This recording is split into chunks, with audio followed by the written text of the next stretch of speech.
The views and opinions expressed on this program are not necessarily those of this station or How do you talk to kids iHeartMedia. about terror? And with social media and television, it's everywhere, and it's unavoidable for kids. Rusty Lozano is the founder of the Center for Biofeedback and Behavior Therapy.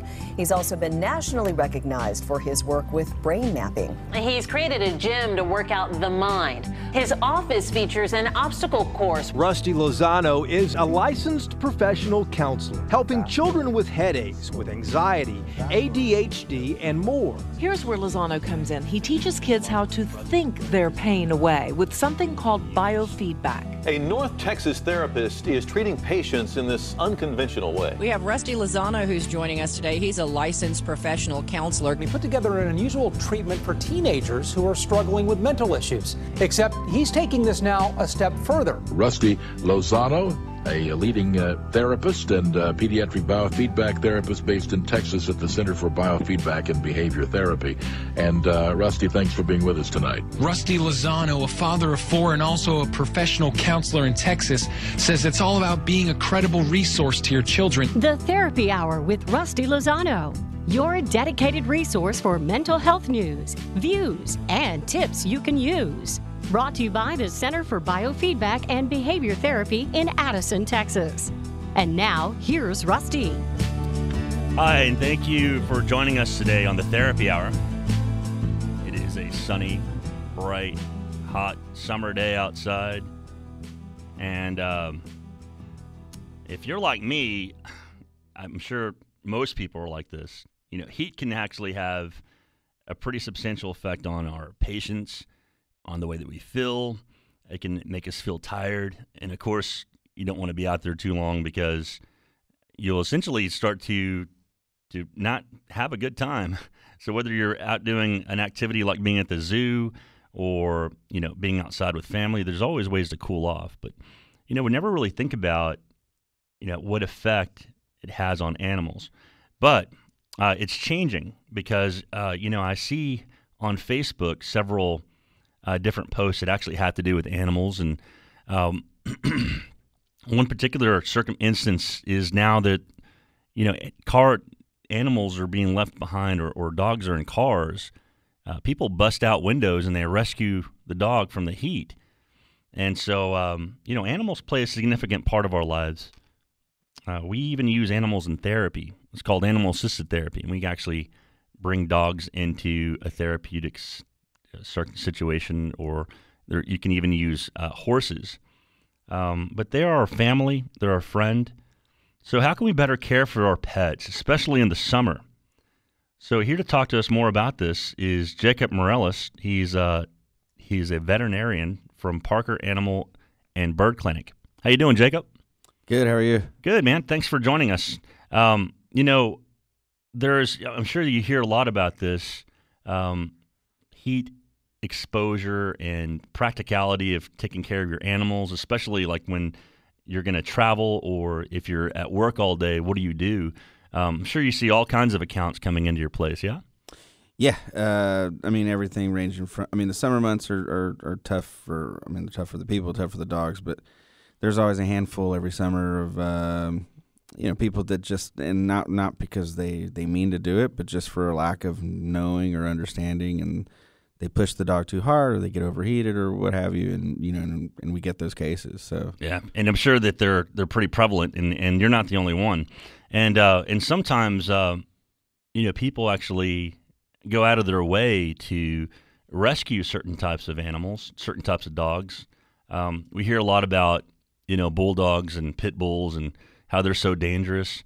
I even remember reading an article about how they're banned in France or something like that because they're just considered a dangerous breed and, you know, not safe to have. So before we get started with you, Jacob, I wanted to invite Julie Fennell onto the show, and she actually has an organization called No Bully Left Behind, and she actually is doing some really hard work with being able to find homes and placement for these particular types of dogs. Julie, how are you doing? I'm good. How are you? Great. So I'm a big fan of yours, and I think I recently told you that. because, you know, I watch what you do, and you're consistently having different types of bulldogs and pit bulls and different breeds of bulldogs, and you rescue them. You're bringing them into your home, and then you're always asking people to help. Or you even ask people to go out and, you know, if there's anybody in a certain part of town, whether it be like in another county or a city, and you ask them to go, is there anybody in that area that can go do a dog check? You're pretty active doing that, yes? Yes, there's a big online network of, you know, animal lovers and rescues that if we have someone, you know, even out of state that wants to adopt one of our dogs or help, that we can reach out and usually get something done pretty quick. And that's pretty helpful, I think, because, you know, these little animals, they don't have voices. And so when people actually step up to do things to help them, that's a pretty noble cause because they're big fans. I'm a big fan. In fact, I have a rescued dog named Duncan, and I found him driving home from work one night, and I wasn't even expecting to have another dog at all. I was just driving home, and I saw something run out into the street. It looked like a small black cat. It was little at that time. And I was like, whoa. And then I saw it prance away, and then it walked back into the road. And so I pulled over real fast, and I saw this guy. And first, you know, I was like, ooh, that's a pit bull. And he had this kind of like, you know, mean look on his face, like he was going to bite me. And I was like, oh. And then he was really just kind of checking me out. And then he walked over, and he started like licking on me. And I put him in the truck, and he was licking me the whole way home. But really an excellent, I mean, just a wonderful dog. And my wife's not too crazy about him, but he's really cool. Tell me about No Bully Left Behind. We're an organization. We've had our 501c3 for almost a year now. And Jennifer and I started the organization just from hooking up on Facebook. We always saw each other posting, you know, big bully breed dogs that are the first ones to get put down in shelters because it's harder to find them homes.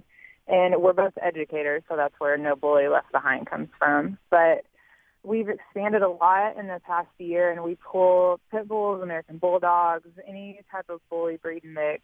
We try to find foster homes, get the dog healthy, get it socialized, and then find, you know, a loving, perfect fit home for it anywhere across the country.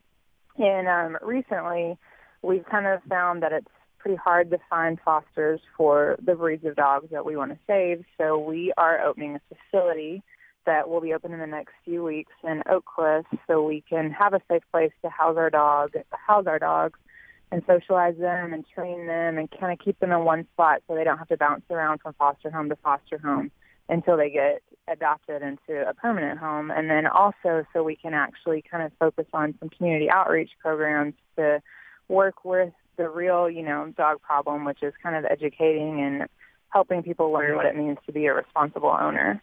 Yeah, and, you know, I think that's a really noble cause, and people really need to know about that.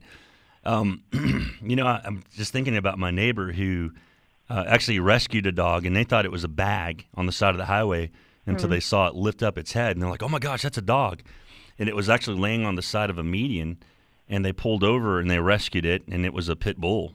And real sweet, but, you know, kind of had that judgmental look in its eye, and was safe to the family, but not their chickens. It actually ate quite a few of their chickens, and so that wasn't too cool. But they ended up having to find placement for it because of that. But, you know, I'm sure you're hearing a lot about people finding this particular type of breed all over the place. Right. I mean, spaying and neutering is really, really important, you know, to animal welfare, and it just seems like the bully breeds are easy, I guess, for people to kind of backyard breed and then not really care what kind of home they go into, sell them for $25, you know, $50, and then that person turns around and does the same thing, and then you've got an overpopulation of dogs that, you know, need to go to a certain type of owner. Pit bulls and American bulldogs are the sweetest breed. The sweetest dog in my house is my pit bull, and the meanest is my smallest weenie dog. But like you said, you know, with the chickens, they're a terrier. They do have a higher prey drive, and so you need to train them from the start on what's okay and what's not okay. Because when a dog is allowed to make a decision on its own, it's a dog. Yeah, and that's a behavior, and it can actually be trained out. Now, do you guys ever run across circumstances where a dog is just not, you can't place it? It's just too aggressive, or? Yeah, usually, we do get a lot of dog-aggressive dogs because the dogs we pull from the shelter, they've been in situations where they're just left out in the yard and not socialized and haven't been around other dogs. And, dog-aggressive dogs, we can, rehome to homes that don't have any other animals, and they do fine. I see. We've only come across a few, dogs that were aggressive to everyone, humans, animals, and those dogs, it's hard to rehabilitate just because they've had such a traumatized life before we get to them. So if somebody is going to go to a No Bully Left Behind to find a dog, then you're sure that you guys have already done the socialization. You're sure that they're safe, and like you can educate the potential owner that this is the type of dog that you would need. Yes, we like to ask, lots of questions, what their house is like, are there any other animals? I know we get complaints all the time because our adoption application, they say, there's a lot of redundant questions on there, but it helps us, find the best fit for the adopter and for the dog because, we want to find the safest environment for our dog. Yeah. Well, real quick, tell us how people can get a hold of you and what you have going on today. You have something pretty big. Yes, we're really excited about it. Our location for our facility is at 1313 Ferndale in Dallas, and we are having kind of a cleanup donation party tonight from 6 to 9, and people can come by and bring any type of donation that they may have, furniture, cleaning supplies, dog kennels, dog beds, old towels, sheets. What's a phone number for you, Julie? A phone number for me is 580-933-6897. We also have a Facebook page. It's just No Bully Left Behind, and we would love to see anybody and everybody that would want to come out, and we're providing pizza and beer as well for our volunteers. Pizza and beer. Can't beat that. Well, thanks so much for telling us about that. We're going to take a quick commercial break. We'll be right back after these messages.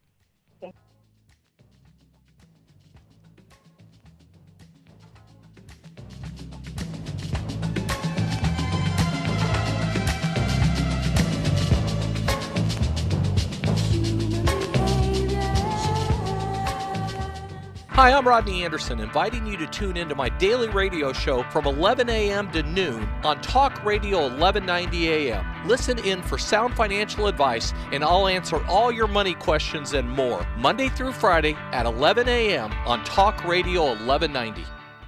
Look, you can't go a week without hearing how the Ford F-150 is way ahead, leaving every other truck choking on its gravel. And when it comes to safety, the truck that leads the pack is the high-strength military-grade aluminum alloy body Ford F-150.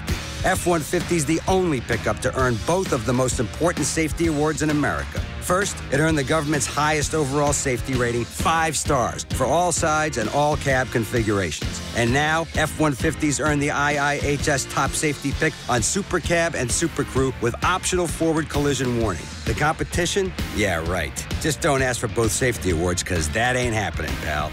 Let's review. F-150's the only pickup to earn both awards, once again raising the stakes for what a truck should be. This is the safest Ford F-150 ever, and every other truck is history. Government 5-star safety ratings are part of the National Highway Traffic Safety Administration's new car assessment program. Tests include driver and passenger front side and side barrier pull tests. I'm Lex Friedman. I run my own business, so I know from experience hiring new employees can be tough. With so many job boards out there, you need to post your job on all the top job sites to find the best candidates. Now, with ZipRecruiter.com, you can post to 100-plus job sites and social networks like Facebook and Twitter, all with a single click. Screen, rate, and hire the right candidates fast. Try ZipRecruiter for free by going to ZipRecruiter.com/now. That's ZipRecruiter.com/now. When I was younger, I thought that cheaper was always better. And then I learned when I was serving on city council that sometimes the low bid is the worst bid. It's better to get it right. It's better to go with quality.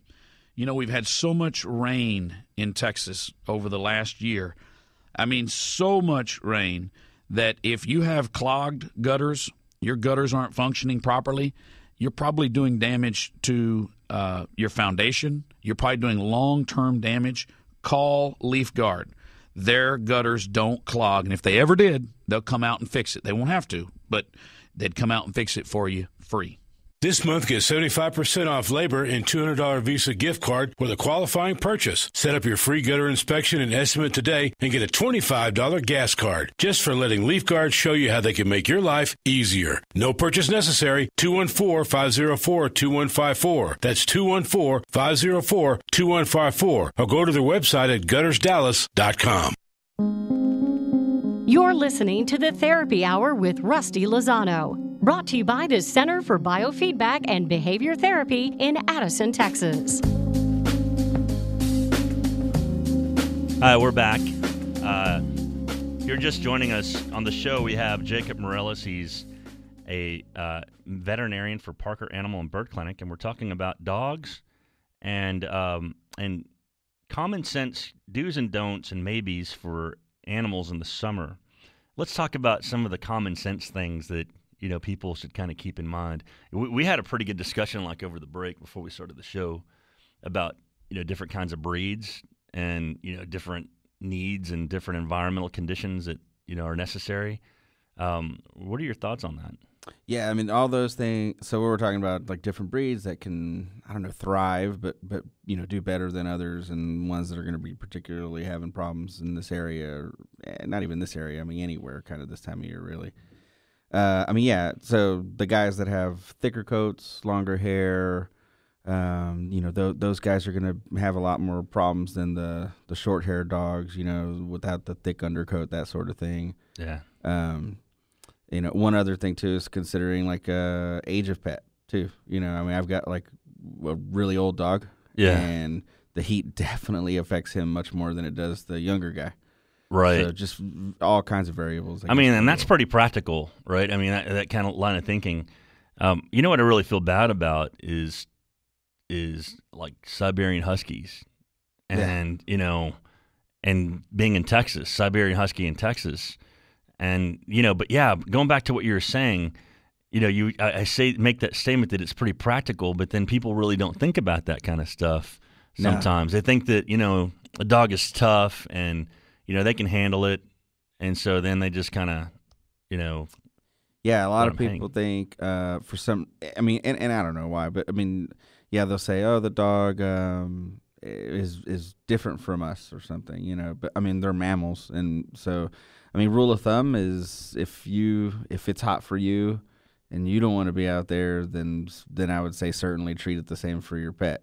Yeah. It's basic. I mean, and that's just, I mean, honestly, that's just the best way to go about it. And that goes for heat, rain, you know, which I don't know if we're going to have that this summer, but even the cold, all types of things. So. Yeah.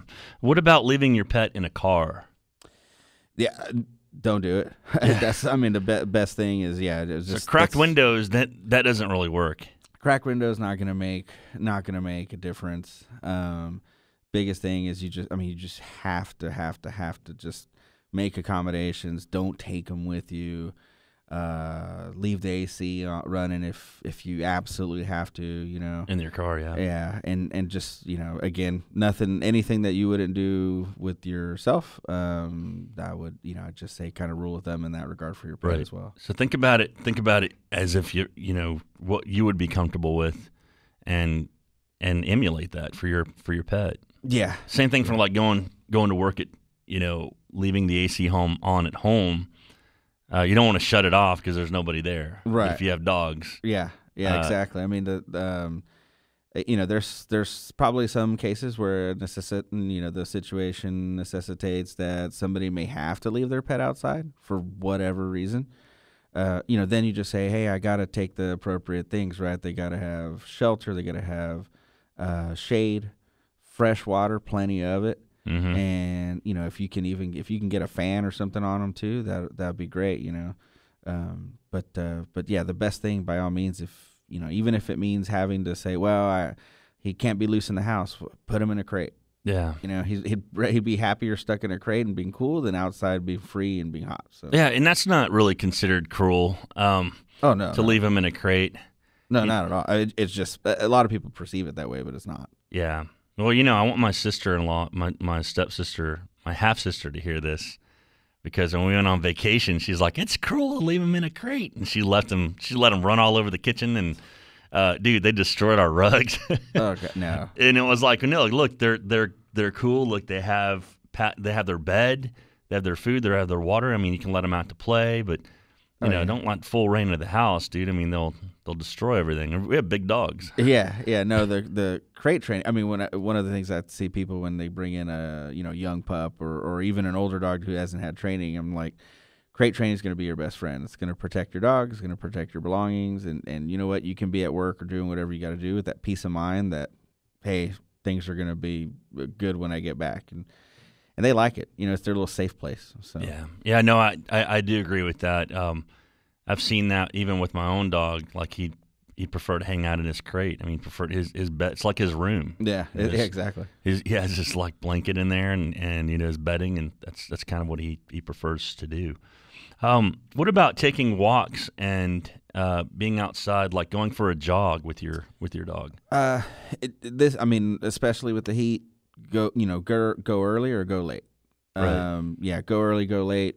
Same thing. You know, the difference between us and them is, because we'll see people running around 3 PM and stuff, and I mean, I'll drive by and go, "Good Lord, how can they do that?" And I've seen those people too, right? And they're drenched.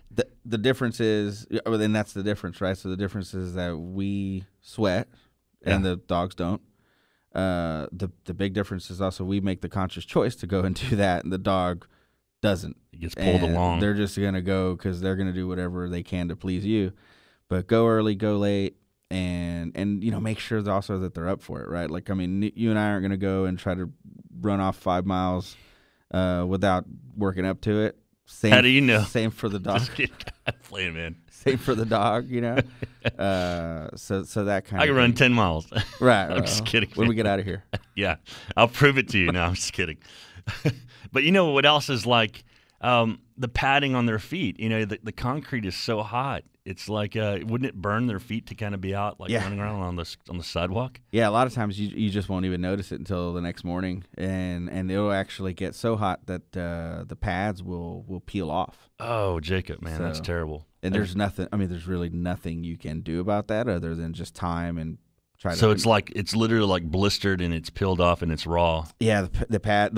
People come in and they'll say, hey, he's limping or what have you, and he had a big weekend running around and stuff, and look at the bottom of the pads, and the pads are just hanging off. Oh man, that's terrible. Because you think about, I mean, a dog does everything on its feet. I mean, you don't see them laying down often unless you have like a lazy breed. Right. I have a Great Dane at home who thinks she's a puppy dog, like a lap dog, and she's always laying down and she falls right on you like a bag of potatoes. Yeah.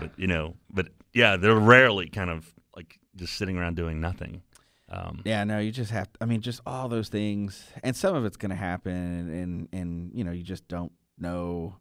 But just, kind of, I mean, learn from it, read about it. If people don't know, call your vet, call your vet, call your friend, call your family member. I'm sure somebody's going to know or have had an experience to tell you about or something. Yeah. No, I think that's really good to know, and people to kind of realize that when it comes to your animals, I mean, you kind of take into consideration that they're just like us. I mean, if not like a kid. And the older the pet, I mean, the more requirements and the more needs they have than like a younger pup, Yeah, I mean that goes. Yeah, I mean we're living that right now in my house. I mean I'm daily now having to help pick up one of the dogs from he's just 13, lab, having a hard time getting up. Oh yeah. The heat definitely bothers him a whole lot more than the other dog, who's not that far behind. So we had a dog like that. He had epilepsy and would mess himself. He couldn't control it. But he's my daughter's favorite dog ever, and like we just kind of we helped him with it. And he's old. Actually, I rescued him from a funeral like way out in the country, and he was just there. He had burrs all over him, and I was like, you can't leave him just here. It's hot outside. It's one of those kind of things. That's how I've gotten almost 90% of my animals is, I've found them. Yeah. And then we say, okay, we're going to find placement, and then we end up keeping them, right? Yeah, that happens. It's really sad. I have on my Facebook it's a video of a dog actually having heat stroke, have a heart attack. And this guy's performing CPR on the dog, and it's just heartbreaking because the owner is like crying, saying, "Sugar, no, sugar," and the guy's giving compressions and then breathing into the dog's mouth. And And the dog it did resuscitate, but man, it was scary. It's really sad to see something like that, and it just kind of hits you. It hits you hard because animals are helpless, and oh yeah, we get 1 or 2 every summer, and coming in, and the story is the same. We just went out for a walk this morning, and it's no one's fault, but you just have to kind of just educate yourself and know, and so we're not in that situation. They're not in that situation. But. Yeah. Hey, as far as going back to getting up and running 5 miles, we have 2 boxes of donuts sitting here next to you. So if you want to help yourself, that was from another show. They left it, but it's pretty funny to see that walked in and there's a spread there. And 2 heavy-set guys here. That's pretty hilarious. So, real quick, just a quick statement about common sense care for your pet. Common sense care. As far as it's kind of summertime. So summer for veterinarians, and this is worked in 3 different practices, 2 different states, all different places. And so summer is the busiest time of the year. Part of the reason is because people are more active, right? Kids are out of school, vacation, all that stuff. People are more active, so the pets get dragged along. They're more active, get into more trouble. So make sure they got their vaccinations.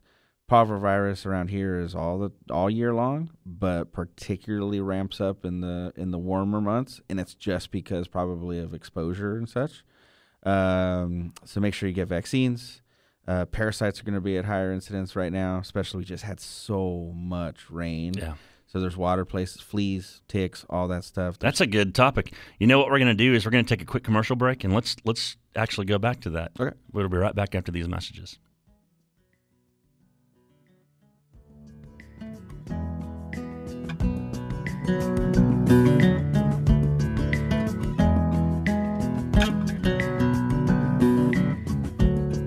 This is Pete the Fast Greek, host of Race Talk, the motorsports talk show, heard every Sunday live from 4 to 6 p.m. right here on Talk Radio 1190. When the races are over, we're just getting started with the latest news and results from NASCAR, NHRA, the IndyCar Series, and what's going on right here in the Dallas-Fort Worth racing scene. And remember, keep your racing on the track, not on the street. Psst. Hey, it's me, your car.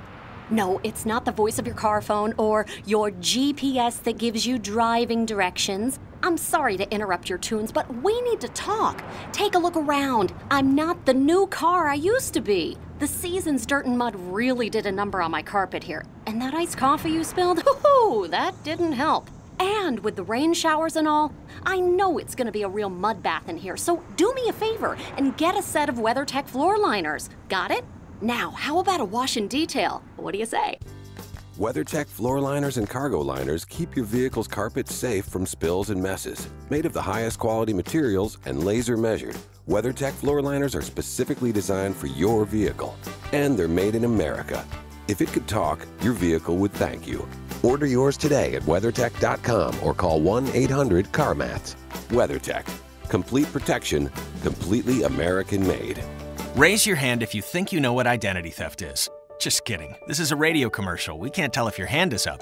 But we can tell you that if you think identity theft is when someone adds charges to your credit card, you're only partially right.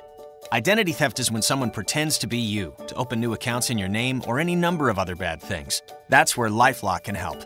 We use proprietary technology to detect and alert you to a whole range of identity threats. And if you have a problem, our US-based team of specialists will work to fix it. You'll get more protection with LifeLock than you get from free credit monitoring alone. Obviously, no one can prevent all identity theft or monitor all transactions at all businesses, but LifeLock is the best identity theft protection available. Join LifeLock right now and get a special 15% discount off your first year. Visit LifeLock.com and use promo code 15OFF. That's 15 off to take advantage of an incredible 15% discount off your first year. Act now. Offer ends July 3rd. Go to LifeLock.com and enter promo code 15OFF. LifeLock. You're listening to the Therapy Hour with Rusty Lozano, brought to you by the Center for Biofeedback and Behavior Therapy in Addison, Texas. Hi, we're back. Thank you for joining us. We're talking about animals and particularly like dog health and the heat and your pets. We have Jacob Morellis, veterinarian from the Parker Animal and Bird Clinic. in Plano. Phone number is 972-985-0036. Jacob Morales. Awesome guy.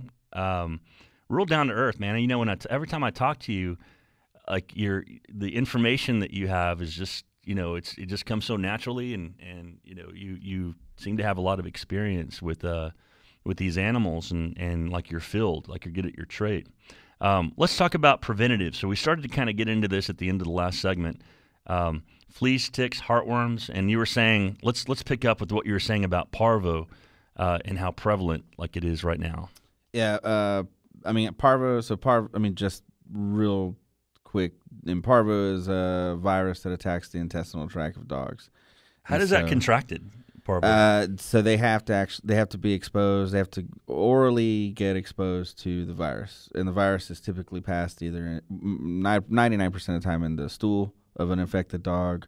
Is how they're going to get it. So I see. And a lot of times, I mean, I had a case one time. A guy kind of told me, "Yeah, she was fine. I mean, she just went on somebody's yard this morning. We kept walking."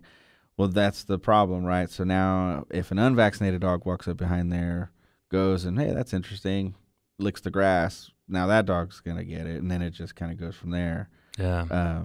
But it's totally preventable. You know, that's such a nasty virus, too. You know, in high school, I worked at a pet store, and it was called Pet Fairs in the Irving Mall.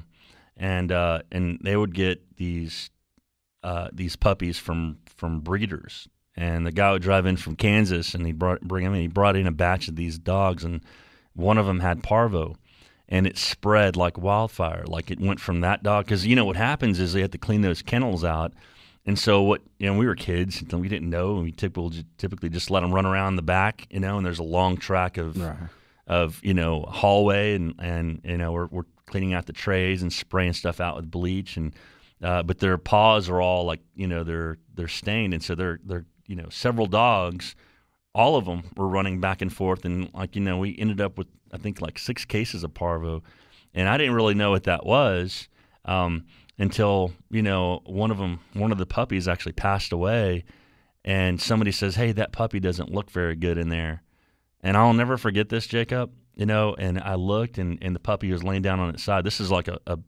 potential customer, and there was a lot of people that would come in and look at the puppies in the windows.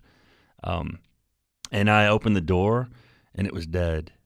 And so when I picked it up, like its head dropped, and all these people saw it, and I was like, "Oh my gosh, man!" I started like burst out just crying, and I held this dog in my hand, and we had a protocol for what to do, and I won't get too specific about what I was asked to do with it, but I stayed until almost midnight that night, giving every single dog a bath, and then like nuking the entire it can be container with bleach.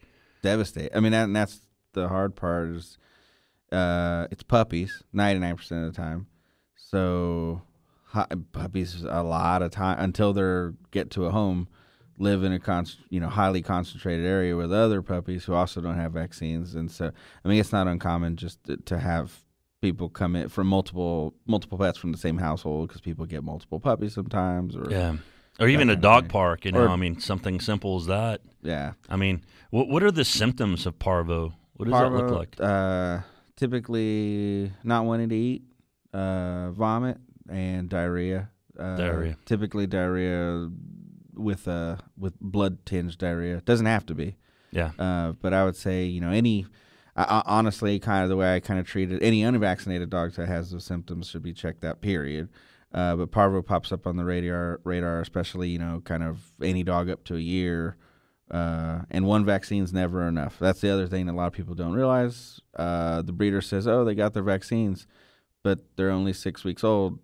They've only gotten one, and if they got more than one of them is not valid, so you got to go to the vet. So. Yeah, and the sooner the better, right? I mean, if you really have to be on top of that. Yes, I mean, just for a number of things, you want to always, get any puppy or pet you first get, take it, get evaluated.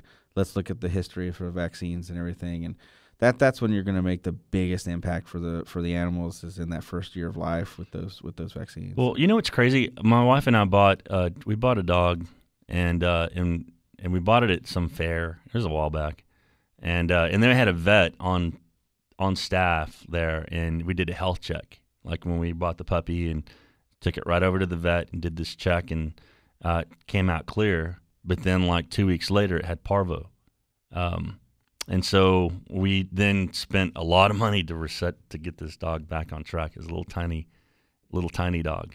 Is that uncommon? No.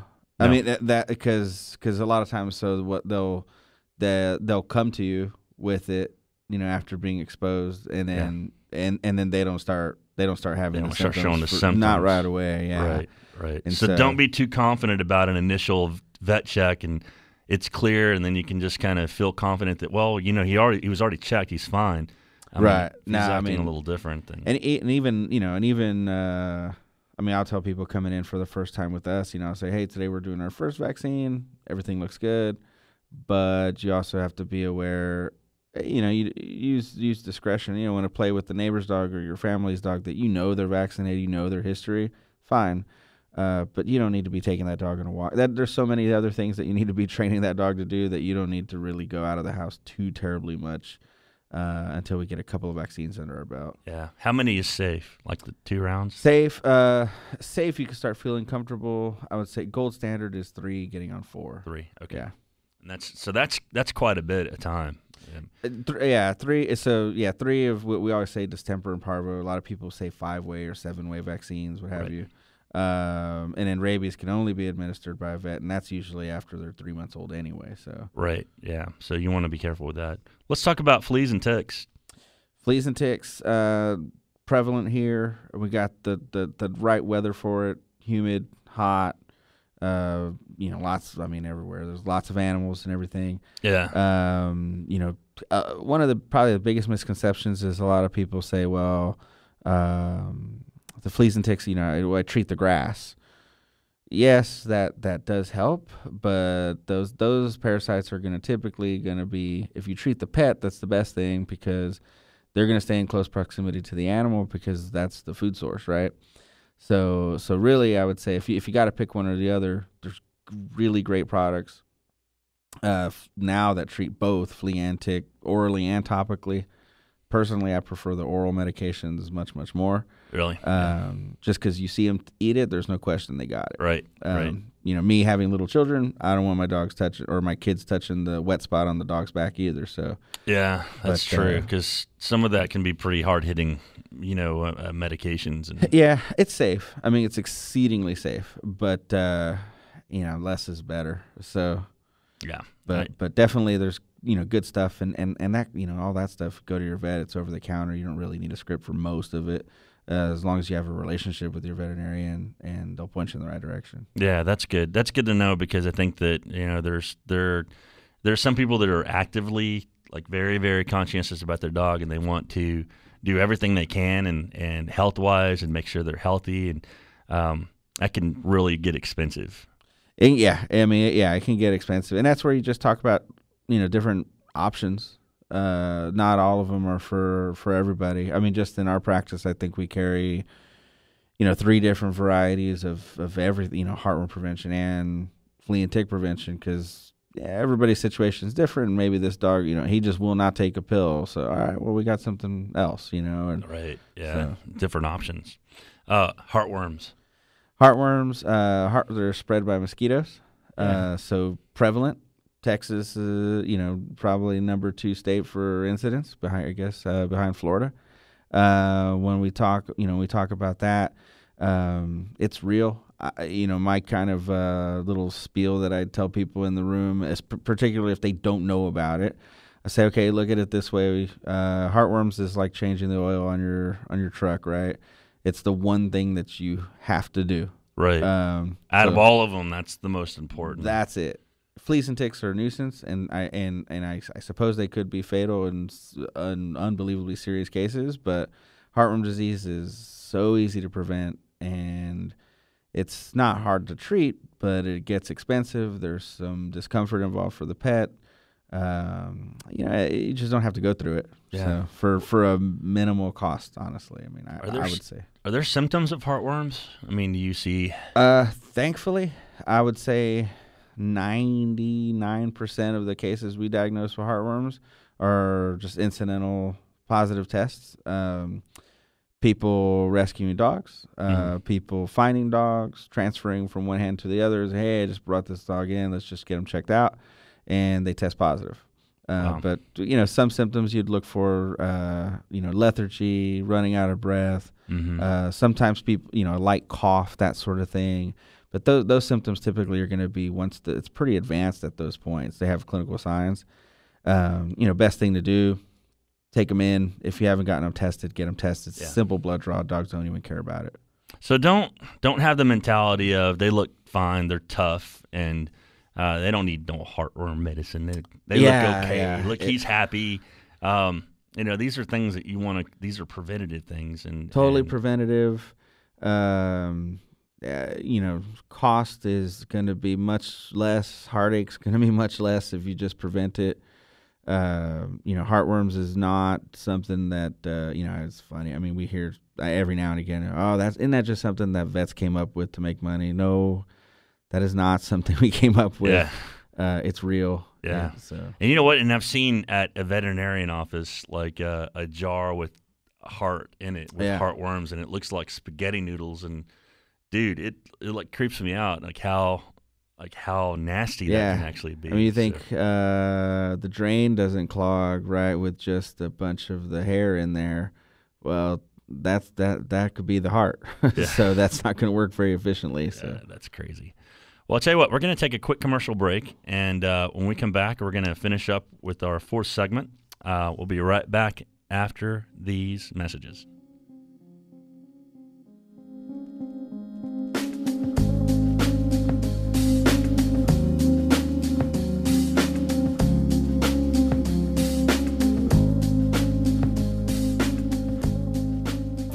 The Jeff Crilly Show, Saturday morning at 11 on Talk Radio 1190. Join Jeff as he talks about trending topics and interviews newsmakers with the secrets to being healthy, wealthy, and wise. It's The Jeff Crilly Show, Saturday mornings from 11 to noon on Talk Radio 1190. Look, you can't go a week without hearing how the Ford F-150 is way ahead, leaving every other truck choking on its gravel. And when it comes to safety, the truck that leads the pack is the high-strength military-grade aluminum alloy body Ford F-150. F-150 is the only pickup to earn both of the most important safety awards in America. First, it earned the government's highest overall safety rating, 5 stars, for all sides and all cab configurations. And now, F-150s earn the IIHS top safety pick on Super Cab and Super Crew with optional forward collision warning. The competition? Yeah, right. Just don't ask for both safety awards, because that ain't happening, pal. Let's review. F-150's the only pickup to earn both awards, once again raising the stakes for what a truck should be. This is the safest Ford F-150 ever, and every other truck is history. Government 5-star safety ratings are part of the National Highway Traffic Safety Administration's new car assessment program. Tests include driver and passenger front side and side barrier pull tests. I'm Lex Friedman. I run my own business, so I know from experience hiring new employees can be tough. With so many job boards out there, you need to post your job on all the top job sites to find the best candidates. Now, with ZipRecruiter.com, you can post to 100-plus job sites and social networks like Facebook and Twitter, all with a single click. Screen, rate, and hire the right candidates fast. Try ZipRecruiter for free by going to ZipRecruiter.com/now. That's ZipRecruiter.com/now. Hey, folks, it's Michael Berry, and I love real estate. Always have. I owned a real estate brokerage firm. And to me, real estate is a great investment strategy. It's a great retirement strategy. And if you want to learn more, there's a great show that comes on Monday through Friday right here called The Del Walmsley Show. It's the Del Walmsley radio show. You want to learn more about being an informed investor?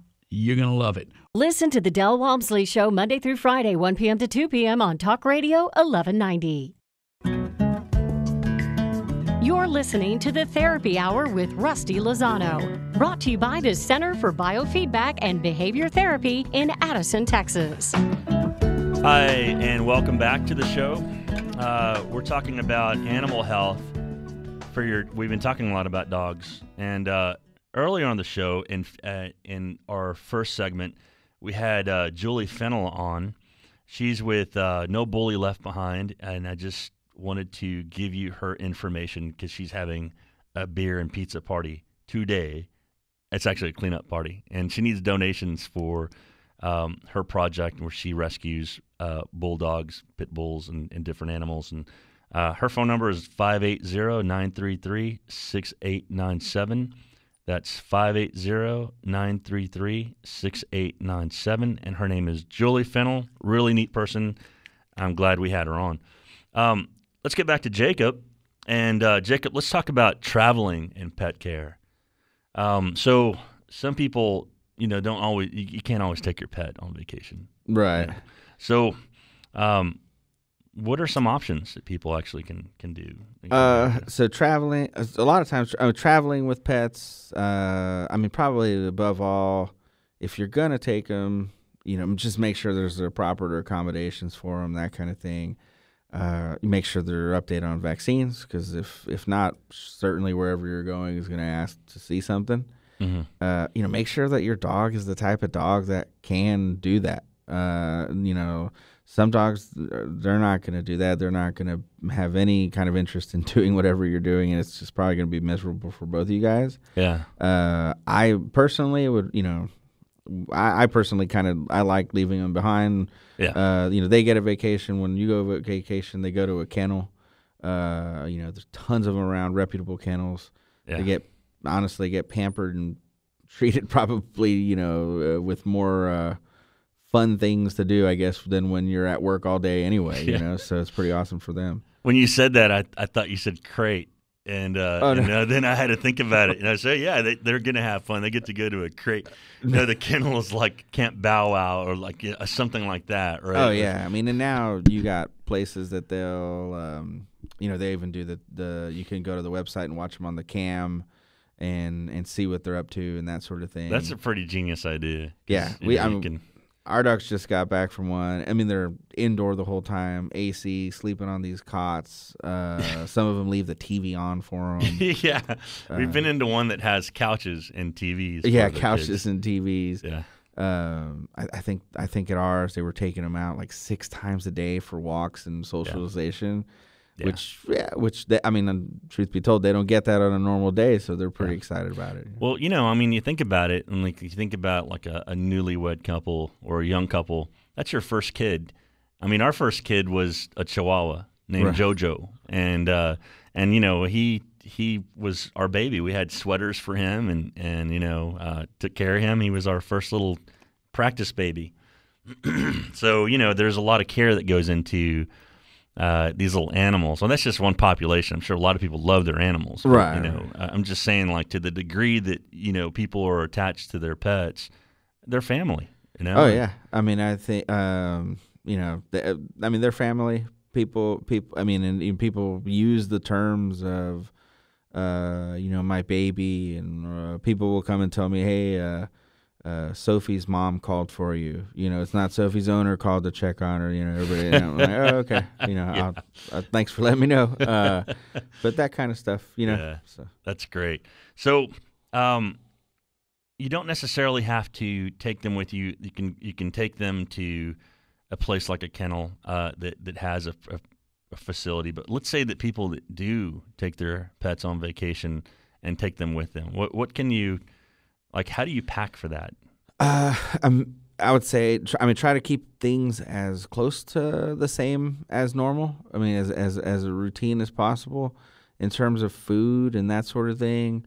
Again, make sure the accommodations are going to be good.